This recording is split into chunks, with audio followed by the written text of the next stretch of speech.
What's going on? Welcome back to Makers Make It Made. What is this episode? I think 6. Episode 6. We have a fun show coming up. We're interviewing someone that's like just a really sick guy in the industry, especially in the music industry. All around cool guy, all around creative guy. VFX, I would say expert, self-taught, and just like a sick guy, like just in general. You know what I'm saying? Yeah, man, I appreciate the kind words. That's crazy, man. Like, Yo, chill, bro. Let me introduce you, bro, man. nah. Welcome in, Fahmeed, bro. Ooh, we got a crowd. We got a crowd, bro. Okay. We got a crowd. We got some people watching. Okay. I appreciate you. Appreciate the kind words, of course. Yeah, it's weird hearing about myself from third person perspective. Yeah. Especially because a lot of the stuff I do is online, but. Yeah, we've been needing to have a conversation for a minute. Like, we always meet each other on roads or like randomly. Dog, literally, it's always just a random occurrence when I see you. Like, It's like, yeah. Well, we first met, I want to say, like Free Space? Like 2018, maybe? Maybe, yeah. Like, I think, were you at the house events too, maybe? I was at the house events. I don't even know what year that was. Like, the house events would have been probably like 2019. Yeah, maybe around then. But like, we've been like following each other. I don't even know when we followed each other. But Yeah. just through the internet and being in Toronto. Yo, Hondos. So like, dog, how have you been? What's going on? How you doing? I've been good, bro. Yeah, obviously now that the weather's warm, trying to get out more. Know what I'm saying? That's why I'm here, or else I'd be like in the crib if it was winter. But yeah, I've been good. I can't complain. Yeah, I've just been working as usual. But also trying to find that balance now. Yeah. A lot more going out and just experiencing life, because especially with the work I do, animation, VFX, that type of stuff, like you can really get caught up like in staying in the crib a lot. So yeah, just trying to find that balance. It's been good though. 100%. Like, I think, one thing before we get into the work that you do, I think one thing that like I think is like super sick about you is like you're low-key like a baller. No? like you're actually playing ball. Like you're a low-key shooter. I mean, now as I get older, every year a little bit of skill goes down, a little bit of athleticism goes down, and I'm noticing more injuries pop up. So that's the worst part. Oof. So like now I'm a spot up shooter. So in terms of on the court, like I'm gonna go to the corners, I'm gonna go to the wing, 3-pointers. Get the ball. Yeah, that's it. I'm not as much driving to the rim. Yeah. Just movement shooting. But yeah, I've been my history with basketball, I've always loved basketball. Like, it was the first sport to really, open me up to different friend groups and just growing up in well, I don't know if you want to get into No, bro, this is your story, man. Okay. This is your story. Well, yeah, growing up in Toronto, and I actually grew up in Hamilton as well. So basketball was a way for me to connect with so many different people and make friends. The hammer. Yeah. So I made friends with so many people that I'm still friends with to this day, and we all still hoop and play together. So Yeah. So yeah, basketball has just been like probably like one of the favorite things in my life. So Yeah. Okay, so favorite thing in your life? Yeah. Congratulations.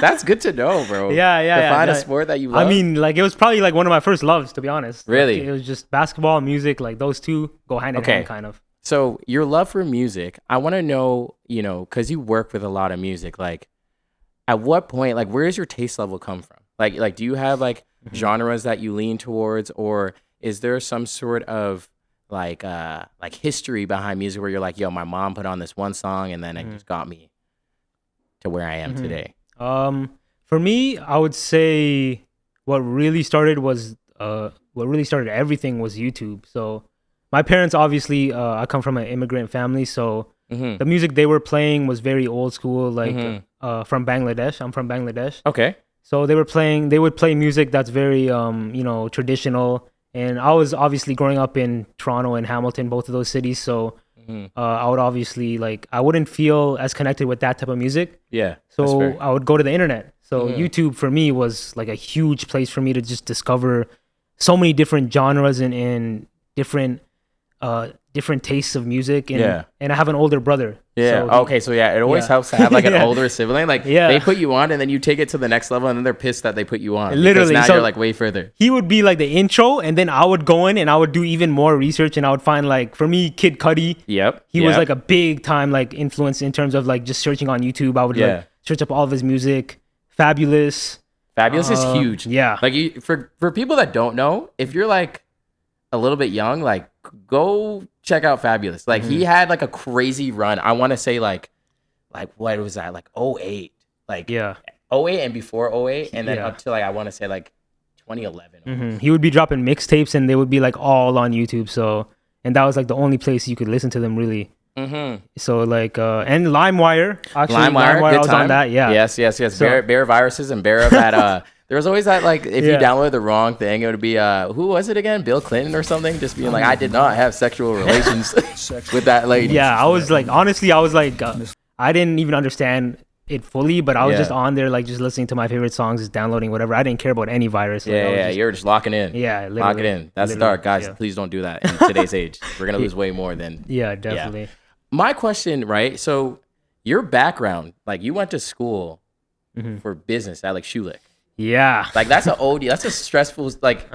Schulich is not York per se. It's like it's Schulich. When people who go to Schulich go like, yo, I go to Schulich. Like they don't even say they went to York. So like, how did you go from that to like what you do now? Okay, so it's definitely a very like long story, but obviously, what I do now, it originated from the same type of curiosity with YouTube. So I was always doing creative stuff on the side. Growing up, I would actually post YouTube videos. Yeah. And honestly, that's where the connection with basketball was as well. So what were these YouTube videos? Were they like basketball highlights? Yeah, highlights? At first, originally, the very first, like not a lot of people know this, the very first YouTube videos I did, it was anime music videos. Okay. So I would take music. Yes. Like some like Evanescence, like wake me up. Yes, literally. And I used to love, I would love like Linkin Park, Fort Minor. Those guys, they were so fire for those type of videos. Yeah. And that was like my initial just starting off editing, and I would use Sony Vegas.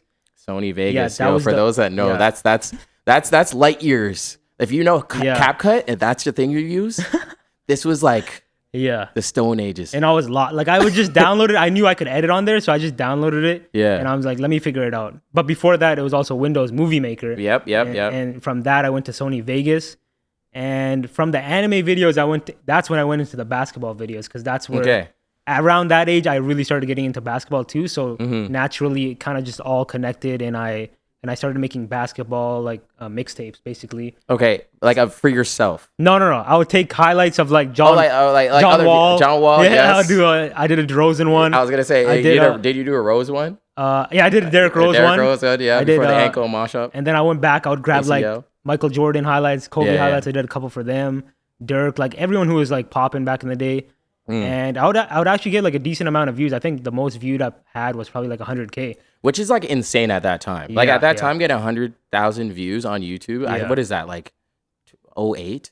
Like 08 I was still in middle school. So you were picking up the computer in middle school, bro? What laptop were you, or desktop were you like working on this? I think initially it was just a desktop that my dad had given us at some point. Yeah, and you were hogging the computer. Yeah, I was hogging it, and then from there, me and my brother begged my dad to get a laptop, and we eventually were able to get a laptop, and that's where I kind of just, did even more of the same.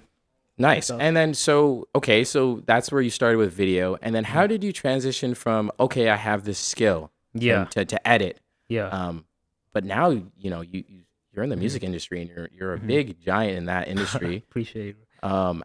How did you get there? Because I know it did. I probably went 0 to 100 fairly quick, but there had to be someone you met along the way in order to get there. Yeah. So that was obviously in middle school, and in high school, that's when I got into more of the music side. Okay. So actually, at one point, I was doing sound engineering, so mixing and mastering for my friend Weil. Okay. Weil Vision. Yeah. Yeah. So he was like probably like my best friend in high school, one of my best friends, obviously. And I would help him with everything creative related. So I would do his music videos. Nice. I would edit his cover artwork, and wearing all the hats. Yeah, literally. You're probably just managing him too. Pretty much, like literally everything. But honestly, for me, it was fun. Yeah. So like I did not like mind it at all. And for me, obviously, in the back of my head, like I was gaining a lot of skills that I didn't even realize through helping him out with all of these different things. Yeah. So yeah, that was kind of where I honed the skill even more throughout high school. And then obviously I went into university to Schulich, like you said. That's when I started Actually, I did a clothing brand, VZN. Okay. That was with another friend I had. Oh, I remember that. Yeah. Yeah, I think around the time I met you, you did have that. I didn't know that was your clothing brand though. Yeah. It was me and a friend from Hamilton. Yeah. And I don't want to backtrack, but like basically, I came from Bangladesh to Toronto when I was 1 year old. My family immigrated here, and we lived here till I was in kindergarten. Yeah. And in kindergarten, we moved to Hamilton. So that's where my connection is to both cities. To both cities, yeah. Yeah, and then I lived in Hamilton till 10th grade, start of 10th grade. Yeah. And then I moved to Scarborough, Toronto. So that's where I came back to Toronto in 10th grade, and that's where I met YL. Yeah. And I talked about the artist stuff, and we started doing all of that stuff. So that's why I'm kind of tied to both cities, and I still have friends obviously from there, and a lot of friends from here as well. So shout out to all your friends from both sides. Yeah. And shout out to basketball. Brought me a lot of friends too. Like know what I'm saying? Shout out basketball. Shout out basketball. Okay, so this is all happening. You know, I mean, you're getting all these skills from left, right. Yeah. But I'm sure you're not really necessarily making money from it yet. No, not at all. So, what was the door that you had to walk through in order to get the connections to like make these? Okay, so yeah, I went to Schulich. Yeah. Going back to the school thing, and I was studying business. Yeah. But in the back of my mind, I knew like obviously I didn't want to do accounting, finance. Like after the second year, I realized like it's really not for me. It was too books intensive, like a lot of studying and textbook stuff, and I was still doing all the stuff on the side for YL and VZN as well, the clothing brand. Yeah. So honestly, I knew that it wasn't for me, and I would actually I used to post ads on Kijiji for like mixing and mastering, just trying to find a way Yeah, cover art, mixing, mastering, everything. I was just trying to find a way to like make side hustle money, pretty much. Yeah. But yeah, and then I used my OSAP money to buy to build a PC. Real. Yeah. Real. Back then it was cheap to build a PC. Now it's like now it's insane. You gotta sell your house to build a computer. So real. But yeah, so I used my OSAP money to build a PC. Yeah. And in my 4th year, yeah, that's when I got my first big break. I was always posting my work on Instagram. So through Instagram, I was able to make connections with people.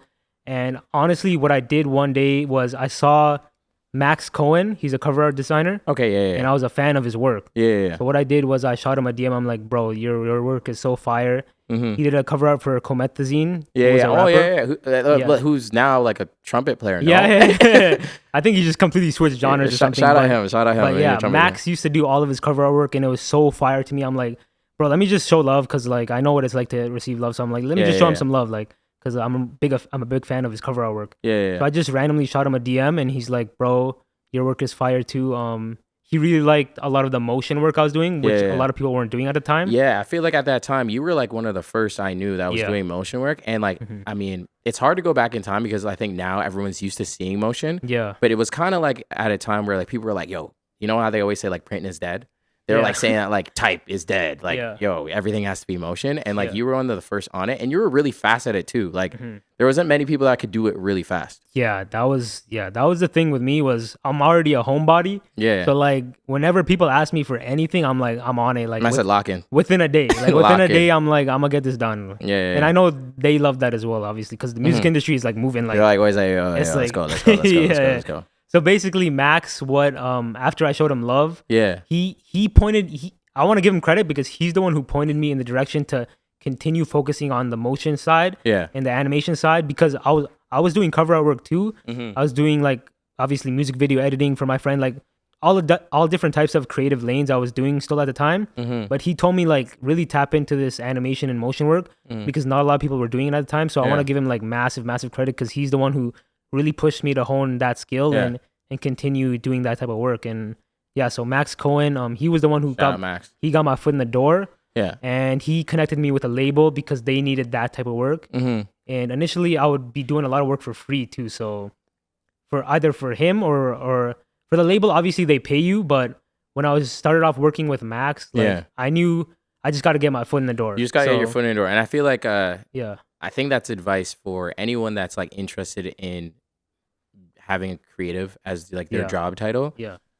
Your first couple years might have to be free. Yeah. Right? Like you can't, you can't have any ego at all. Like, exactly. You just have to be down to fill any role. They just fill the gaps. Basically. Fill the gaps, exactly. Yeah. Until you become, this is weird, I don't know, but until you become like a part of the gap that they can't.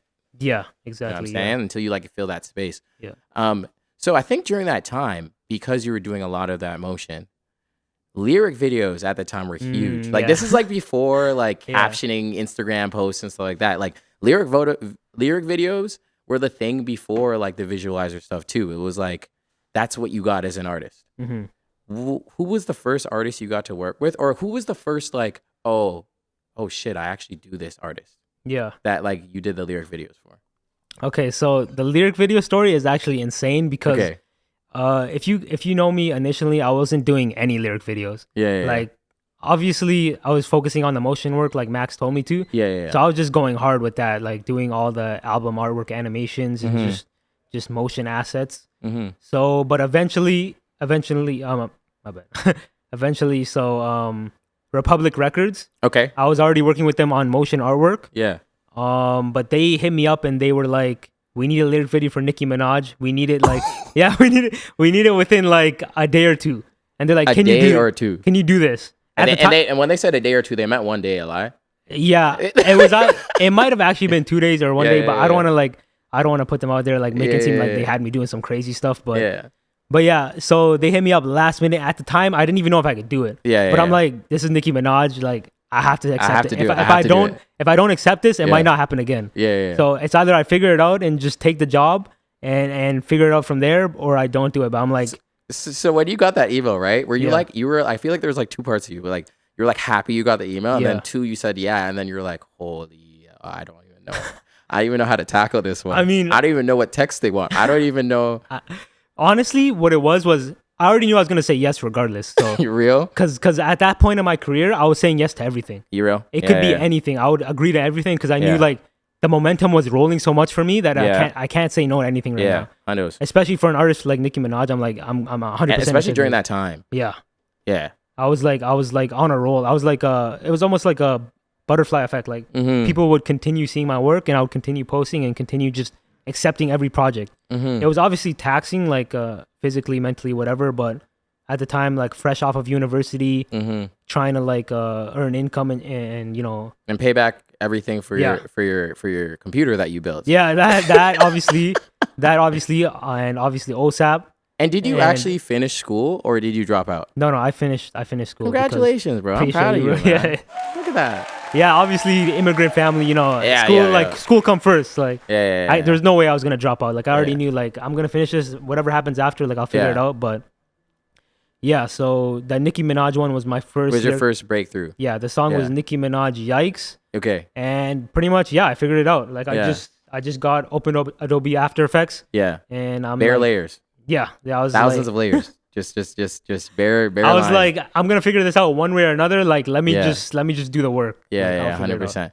I just want to shout out that like your watch that you're wearing is nasty. Appreciate it. And the jacket is nasty. I'm trying to match. I'm trying to match because I knew you were gonna come in and some fire shit. So hey, I'm like, man, I'm just here. I'm just a guy, bro. Like you're the important guy. If I come regular, like he's gonna completely shit on me. So I'm like, I have to wear something like at least some of my best outfit. You know, like you got it. Pull out some pieces. You got it, bro.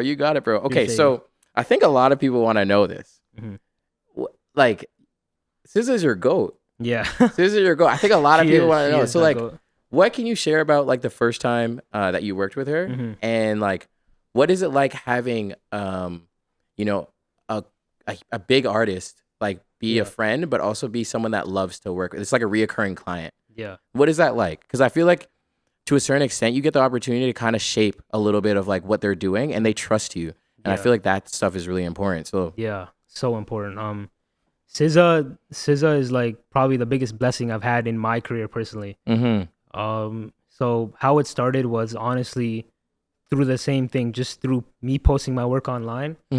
Obviously, I was just like posting everything I did. So wait, hold on. People at home, post your work. Yes. Stop leaving it on the hard drive. Stop being so, because I feel like, yes, I think to a certain extent you're a perfectionist. Yeah. But I feel like you're way more addicted to the publish button. Like I feel like you're like, nah, export. Honestly, I would say I am addicted to the publish button. Yeah. But in the past year, I've definitely toned it back because I felt like I was just I've already settled myself and established myself within that work. Yeah. That now when I publish, I want to try different things. And that's totally fair because I think you've earned that. Yeah. But it takes a long time to earn that. Like, exactly, I think you have hundreds of videos on the internet. Yeah. Hundreds. You know what I'm saying? Videos, tweets, posts, everything. Yeah, exactly. And whatever. And you go crazy. And speaking of tweets, like, I feel like you use Twitter quite a bit. That's what I'm saying. In the past year. Past year, I kind of just ramped it up because I felt like the value in me as a personality was starting to like become more important to me than the value of me in terms of just spamming work. Yeah. Because people already know I'm capable of doing this type of work and they know I'm established. So what really became important to me was building up my personality more and showcasing who I am as a person. Yeah. As an addition to my work instead of just isolating the work itself. And I think that just brings so much more value. Like in the last 2 or 3 years, I think I've seen you more in your content. So it's like, whether it's like how to make this or like this was my rap for like the last year or and things like that. It's like, I feel like you're way more playful. And like when you travel now, like you're showing people the whole thing. Like when you went to China, but we'll get to that. I know the listeners want to hear about the SZA stuff. Oh yeah. So, we're like all over the place. No, it's good. This is what a podcast is for. Yeah. So SZA, how did that happen? So it met from putting out the work. Yeah. So SZA has a fan page that is like an official fan page for her. And they randomly DM'd me. Yeah. And they really loved my work. Yeah. And they were in my DM request, like hidden. So if I hadn't checked my DM request, I may have never even gotten the chance. That. Yeah. So that was a big thing. And then so once I saw that DM, I'm like, obviously I'm interested. Yeah. They basically asked me, would you be interested in doing a lyric video for her? Because they had seen like some of the work I've done, obviously through posting. Yeah. And that fan page connected me through email with SZA's team. It wasn't directly to her yet. Yeah. It was just through her, to her team. Yeah. And just so they could get a feel for like who I am and if I could complete the task. Yeah. They asked me for a snippet at first and just to see how things would go, just feel me out. Make sure like I'm capable and stuff. So yeah, that's how it happened through that random DM. And the first lyric video I did for her was Good Days. Okay. Which was obviously insane because that's like one of her biggest songs. Biggest hits, and for that to be my first entry point in working with her. Insane. It's crazy how that worked out. Yeah. It was kind of like just the best of both worlds. Aligning. Just things aligning, literally. And so I did that lyric video for her. And at that point, I still hadn't talked to her directly. Yeah. But after I had posted it and immediately she saw the post. I don't know how, but like maybe she just already knew about me, but she saw the post immediately. Yeah. She followed me, she DM'd me, and she showed me so much love for the lyric video. And that was like the first time an artist, especially an artist at that level, showed me that much love and immediately like just repost my work and comment and just continue like pushing me basically. Yeah, like nurturing your growth as also an artist and treating you with that respect. Yeah, treating me with so much respect, which is very rare in the music industry. So shout out SZA, man. Yeah, shout out SZA. Like she's literally the GOAT. Literally the GOAT. And from there, pretty much for the next 3-4 years, her whole SOS rollout. LANA, I remember seeing that. Yeah, I was pretty much involved in literally every drop she did. Singles, I would do lyric videos, merch assets, animated assets, and lyric what's it called? Her album motion art, like so the motion you see on Spotify. Yeah. Like with the album cover moving. That was like I had a part in that for LANA and yeah, like it's been a huge journey and she's always, the main thing about her is she trusts me to do it. Like she does not micromanage or overly edit my work too much. She's like, we need this, or her team's like, we need this. Can you provide this? And we trust what you're gonna do, and they just let me cook. Like it's literally just amazing. Like I can't compare it to anything else. Let them cook, bro. Let them cook, bro. Let them cook. I literally can't compare it to anything else because it's such a like genuine and perfect way to work as a creative. So like I'm always gonna give her flowers for that. 100%. So you've worked with SZA. Is there any other artist right now that's like doing some cool stuff that you want to be a part of? Honestly, for me, I listen to a lot of underground music, so like rap. Like I love what SD Kid's doing. Yeah, I love underground artists. But I feel like in terms of working with them, like I have a love-hate relationship for that because once you work with an artist, it becomes a different type of relationship. Yeah, So, I hear that. So now I don't really aim to work with a lot of artists. Like I want things to happen naturally the way it happened with SZA. Yeah. Because I already have established work with different labels and stuff. So honestly, like whether it happens naturally, that's what I prefer. I don't go out seeking to work with certain artists. Yeah. If I'm a super fan of an artist, I'll obviously do like my own fan edit or something. Yeah. And sometimes they end up seeing it. And like for Ice Spice, when she was initially coming out, I did like a fan edit for her Bikini Bottom song. Okay, And they ended up seeing it and they asked me to do the lyric video. And I was like, I love that. Yeah. And I get what you're saying. It's like, you know what? I'm not going to go out of my way to like kind of like I wish I had a better word for this, but like beg for that attention. You're like, yo, let me just sauce something up. They like it. If they like it, like I'll go, let's talk. Yeah. You know? I totally understand you on that side. You know, you've been in the music industry for quite a long time now. Is there any other industries that you want to like do work for? I would say for me, like a big thing is obviously building up my own brand. So I started doing my own YouTube videos. Actually, I've been posting low key, so not a lot of people know it. It is under my name, but I haven't been sharing or anything. Like I just want to post on YouTube and use it as like a creative outlet for different ideas and content I have. And like, what kind of content are you posting on there? I literally just post like whatever. So the other day, today I just posted a chicken shawarma ramen review. The new chicken shawarma ramen from Tahini's. Oh, how is it? It's absolutely garbage. It's garbage. Yeah. At first it tasted okay, and I'm like, after like 5 bites, I realized like this is not that good.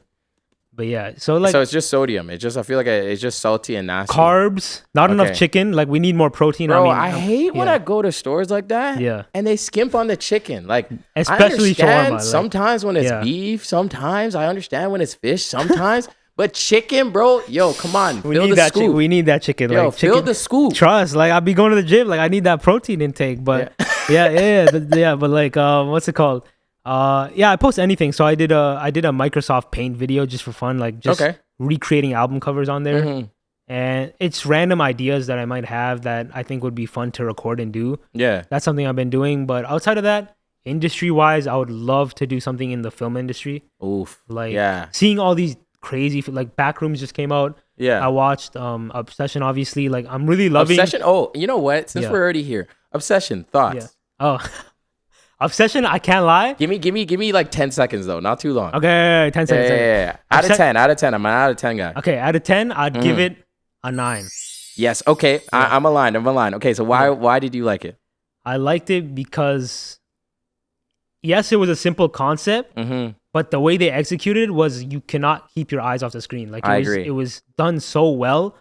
The world they built and the way they keep you in that world the whole time, it feels like you're literally next to them just watching everything go down. Yeah. And it's so well written and every line almost hits. Like you want to hear what's going to happen next. You want to see what's going to happen next. It's so good. Like it was a fun watch. And you know what's funny about that film? So if you haven't seen the film already, don't let anyone persuade you to think that it's not a horror. It's a horror film. It's not. I thought it was a thriller when I went in. Nah, that shit is scary. It's like you thought it was that scary? Not like it was scary enough though. It was scary enough that I was like, have you seen Hereditary? Yes. So it's kind of on the same line as Hereditary. But to me, Hereditary is like the scariest thing I ever watched. Ever. Like, cause I watched it in theaters too, and I already had like at that time I was going through an anxious period in my life. Yeah. So I was already like panicky, and when I seen that, like that was just Hereditary almost scared me. Like I was just like done after that. I would say Hereditary is like, it's in the same genre. Like that's almost, it's horror, but it's like kind of thriller-ish. I think, but Hereditary is definitely a horror. So if you watch Obsession, I think it's a 9 also. It's such a great film. The characters are real. I felt like the comedy was so good. Overall, really well, very, very, very good. Jumping back to you. We're almost near the end of the podcast. We have like 5 minutes left. No. I told you, right? Like it just goes. Yo, that was like the fastest. That felt like a phone call. Like a 5-minute phone call. It is kind of like a phone call, except it's just like, we're in the same room. Yeah. But I can hear you through the headphones. So it's kind of interesting. I just want to know, what advice do you have for youngsters out there? Or like people that just see what you do and, they're always like, like, how do I get like you? I feel like you have some like really good points. Give me like 3, maybe 2 or 3 things that you would say. Advice for the youngsters. one, obviously post your work. Yeah. And do not start off with an ego at all. Yeah.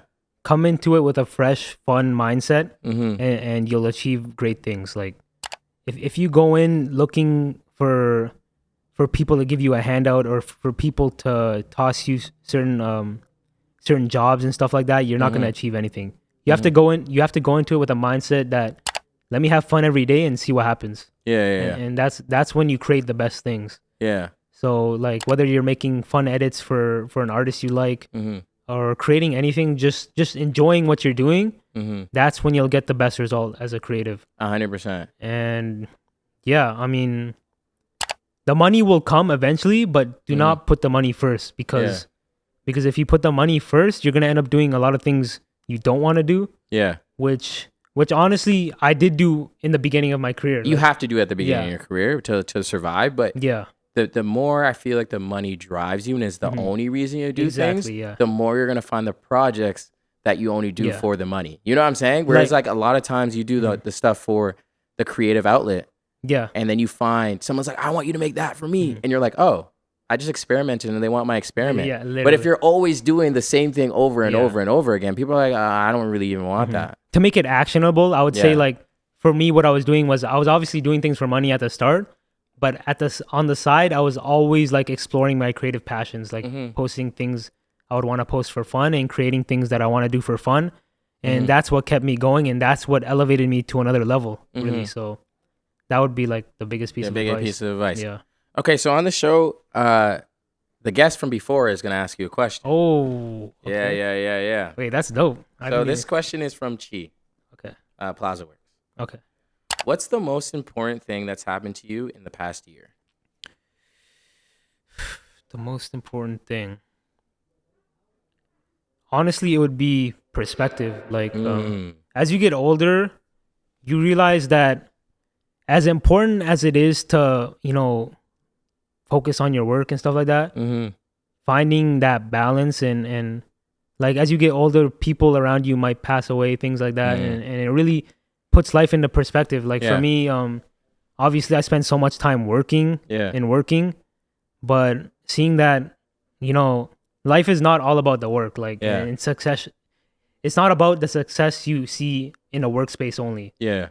So for me, what I had to do was I really had to find that balance and realizing that, like the work's always going to be there, but if you don't live your life at the same time, like obviously we didn't get into the China trip. Yeah, okay. Let's jump in. Okay, like, 2 minutes. That perspective, that's what really like I learned in the past year, and just always making time to do things that you really love, like on the side as well. Yes. Okay. So summarize China. I know it's gonna be hard, but have you been to China? I have not been to China. I really want to go. You've been to Japan though? I've been to Japan 5 times. Oh, 5 times. Yeah, I'm a 5-time world champion. Yeah, I need to go back to Japan. I've only been there once. Yeah. Japan is insane. Yeah. But tell me about China. You got 1 minute. Tell me about China. Okay, 1 minute about China. Yes. Okay, China, nothing like Japan. First off. Yeah, I believe that. Nothing like Japan. Yeah. You feel like you're in a different world culture-wise. It's very loud. It's very it's very loud. Yes, compared to Japan. Japan is quiet, bro. Very reserved, quiet. Yeah. China's like super loud and there's so much to see and do. Yeah. I would say you have to visit at least 3 cities if you go to China. Okay, what are the 3 cities? For me, we went to the Great Wall of China, obviously Beijing. Yeah. You have to see the Great Wall. Yeah. Stunning, absolutely insane, right? Stunning. Okay. Chongqing. Okay. This was like the futuristic city. Like I think they have a train going through the buildings and stuff like that. That's crazy. Like it's the future city basically. That was obviously amazing to see. Yeah.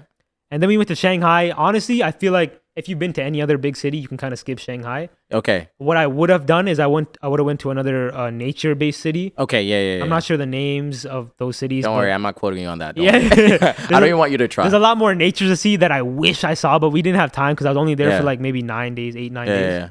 But yeah, China's one of one. I would definitely go back. And the shopping there, amazing. Shopping there, yeah. I saw your posts and you were just like, you and your homie. I don't know what his name was. Who did you go with? I went with my boy. He goes by Bones on Instagram. Bones. So shout out Bones. YL, the artist, obviously YL. Okay, yeah. So those two. Yeah. Those are two of my boys from high school. Bro, so you were killing me, bro. You guys were buying. I think it was just because like it wasn't too expensive to buy clothes. So you guys were just twinning all the time, like just buying the same thing. So, like I don't even care. You saw that? Same drip, same guy, same drip. And it was fire too. Like the material was actually so dope. I'm like, damn, like I'm gonna just keep shopping. Like we have to buy an extra luggage obviously. Oh, so. that always happens when you go to Asia. Anywhere in Asia, you have to bring back an extra leg. Yeah. It was so all right, fire, well, we're like at the end of the podcast. Is there anything else you would like to add or tell the people? Or I mean, I got a gift for you. I might as well give it to you now. I was waiting. Oh my gosh, I have butterflies. I'm getting you're the first person to give me a gift, bro. I've never gotten a gift before on the show. It might be loud on the mic with all this. Oh my gosh, what is this? Pretty much, it's this. Wait until you get the mic. Wait, can you? I was talking before I even had the mic. Yeah. What is this? What is this? Tell me. Okay, so this is. I've been working on a plushie for like the past 2 years, like just a concept, just something I wanted to do for fun. So what it's supposed to be is like a keycap. Like, so you know how a keyboard has keys? Yes. This is a key on a keyboard. Okay. But it says undo burnout because at the time when I started doing this, like I was feeling a lot of burnout. Like I was just super like worn out from working so much. And I was like, I kind of want to make something to represent this. So So I made this. I only made like 50 pieces. I don't even know if I'm going to sell it, to be honest. I got one of 50. You don't even know I literally about have this. 3 boxes sitting in my house of these. One I'm of 50, bro. Yes. You don't know about this. This is I got the unreleased. You know what I'm saying? Very exclusive. Very exclusive. Very quantity limited. You know what I'm saying? Bro, thank you so much. I got you, bro. Yeah. Dog, thank you for being on the show. I got you, bro. Dog, it was a pleasure. We will definitely have a part 2 because I already know how your life is crazy. You know how we do. But thank you for being on the podcast. Of course, bro. Like, I had to. Like, this was... As soon as I heard you were doing a podcast, I'm like, I would love to be on it. And yo, he asked me, bro. Yes. And he hit me. He's like, yo, I'll be down. I was like, huh? I was like, for real? He's like, yeah, bro. Let's do it. Yeah. Put it in the calendar. That's another piece of advice. You want to do something? Put it in the calendar and invite the person. Yes. Because, and if you want to support your friends, literally just DM them. Like, I saw you were doing something dope. I'm like, let me do it. Like, I'd love to do this. I was like, I want to do this. Like, I want to get better at talking too, obviously. So you were wonderful, brother. Yes. Who's better to be with than the GOAT, man? Oh, wow. Thank you so much, man. Until next time, all right? Of course, bro. Until next time. Appreciate you.